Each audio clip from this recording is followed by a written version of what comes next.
Break के बाद आपका स्वागत है। हम चर्चा कर रहे हैं कांग्रेस के नेता राजेंद्र चौधरी से। चर्चा का सिलसिला आगे बढ़ाते हैं कुछ और सवालों के साथ। चौधरी साहब, यहां पर एक सवाल और कि प्रदेश कांग्रेस अध्यक्ष पद के लिए आपका नाम कई बार चलता है। नाम चलने के बाद चर्चाएं जोरों पर आती है, राजेंद्र चौधरी प्रदेश अध्यक्ष बनाए जा सकते हैं। ऐसे में अचानक आपका नाम साइडलाइन हो जाता है, नाम आता है डॉक्टर चंद्रभान का। क्या कहना चाहेंगे आप? अब ये तो पार्टी का निर्णय है और यही समझ सकते हैं कि लोगों में इस बात को लेकर उत्साह भी होता है कि भाई ऐसा जिम्मेदारी मिल सकती है। पार्टी के कार्यकर्ता हैं राजेंद्र चौधरी, फिर पार्टी का निर्णय हो जाता है तो फिर मैं तो अनुशासित सिपाही हूँ, इसलिए फिर मैं कुछ बोलता नहीं। लेकिन एक टीस तो उठती है, एक दुख तो होता है कि मुझे अध्यक्ष, मैं भी अध्यक्ष बनाए जाने लायक हो सकता था, मैं भी बड़ी जिम्मेदारी पे आ सकता था, क्योंकि यहाँ बात निकलती है कि जो पार्टी छोड़कर आते हैं, जनता दल से आए कांग्रेस में, उनको अध्यक्ष बना दिया गया है, उसका विरोध तो होता है। तो आपको टीस नहीं उठती मन में? अब मैं कोई पत्थर से भी लोग पानी निकालते हैं, तो पर मैं तो पत्थर नहीं हूँ। मैं इस चीज़ को महसूस करता हूँ और यही समझता हूँ कि जो राजनीति की जो पैंतरेबाजी है उसमें मैं उतना योग्य नहीं हूँ, उस पैंतरेबाजी के योग्य नहीं हूँ। यहाँ पर राज्यसभा की बात और आती है, राज्यसभा के बारे में आप क्या कहना चाहेंगे?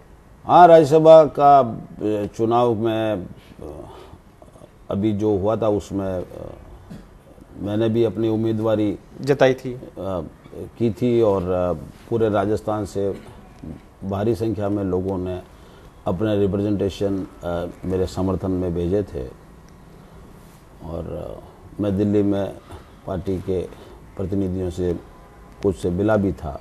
लेकिन अचानक वो परिणाम वही रहा कि वो तीसरी बार रिपीट हो गए राज्यसभा के उम्मीदवार। क्या कारण मानते हैं आप इसको? क्या आप अपनी कमजोरी मानते हैं या फिर आप मानते हैं कि जो एक कुछ लॉबिंग है मेरी कमजोर रही, मेरी लॉबिंग कमजोर है, मैं कमजोर लॉबी में अभी शामिल हूं?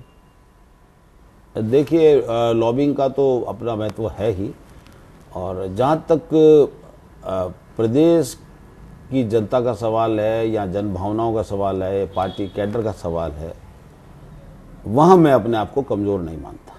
एक सवाल और, कांग्रेस का चिंतन शिविर हो रहा है, ये अपने आप में बहुत बड़ी उपलब्धि है। क्या कहना चाहेंगे आप? चिंतन शिविर कितना अच्छा होगा हमारे राजस्थान के लिए, कांग्रेस के लिए? देखिए, इसका प्रदेश से कोई ताल्लुक नहीं है।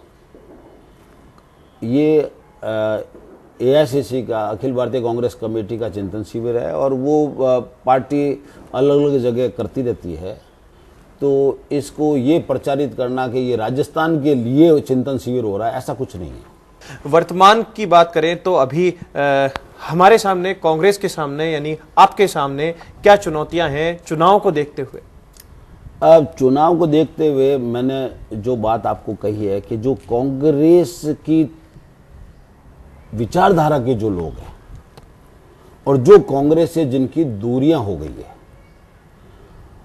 कांग्रेस को तो तत्काल उस बात पे काम करना चाहिए कि उनकी दूरियों को कैसे कम किया जाए। बिना अपनी व्यक्तिगत कुंठाओं को और गांठों को रखे हुए आप सोचते हैं कि कांग्रेस को सरकार बनाने में हम कामयाब हो जाएंगे, ऐसा नहीं है। हमको हमारी गांठें खोल करके उनको सबको, जो पार्टी के जो लोग हैं प्रमुख, उनको साथ लिए बिना मतलब लोगों के बीच में जो दूरियां बढ़ गई हैं, जो कांग्रेस की तरफ रुझान के लोग हैं, केवल व्यक्तिगत किसी आदमी को जिता दें या किसी राजनीति से राजस्थान में कांग्रेस। आगामी विधानसभा चुनाव में आप कितना बिजी रहेंगे? अभी से ही क्या रणनीति बनाना शुरू किया है? बिल्कुल शॉर्ट में बताइए, कहाँ कुछ करने वाले हैं? देखिए, मैं लगातार ही घूमता हूँ और जहाँ पे जाता हूँ पार्टी की बात करता हूँ, पार्टी की पॉलिसीज, जो फैसले लिए जाते हैं उसके बारे में बात करते हैं, चाहे वो हमारी भारत सरकार जो फैसले लेती है। मौका मिला तो आपको?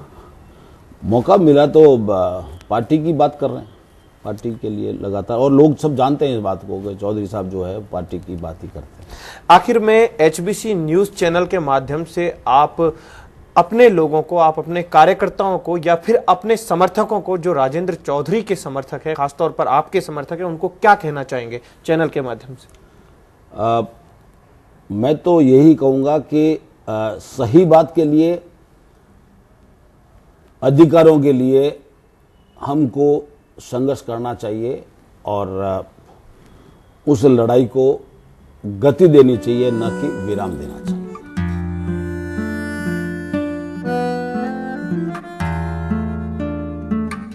तो कुल मिलाकर ये थी खास बात कांग्रेस के नेता राजेंद्र चौधरी के साथ। अगले हफ्ते फिर होंगे हम रूबरू किसी और शख्सियत के साथ। तब तक के लिए दीजिए आप इजाजत। नमस्कार।